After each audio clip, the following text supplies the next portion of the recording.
Sasabihin mo, hindi na kasi ako masaya eh. Taka mo eh, hindi ka naman kasi magjojowa dapat para masaya eh. Dapat magjojowa ka para bumuo ng pamilya. Tignan mo, pag ang mindset mo bumuo ng pamilya, tas parehas kayo ng mindset na bubuo kayo ng pamilya, tignan mo, walang hiwalayan.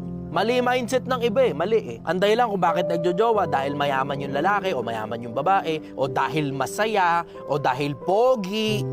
Naman, mali yung dahilan kung bakit ka nagjojowa eh. Kaya hindi ka nagtataka ngayon. Puta, kaliwat kanan ngayon ng hiwalay. Nagkaroon pa ng social media. O eh, syempre, sa pagkakaroon ng social media, ang dali na ngayon humanap ng kapalit. O, diba? Kaliwat kanan ng single mother, single father. Kasi nagsisimula pa lang sila, ang dahilan kung bakit nagsisipag-jowa dahil sa masaya. Tapos pag punong-puno na ng obligasyon, tapos pag masakit na sa ulo, tapos kapag ka makulit na, pag istorbo na, pag magulo na, pag hindi na masaya, hiwalayan na.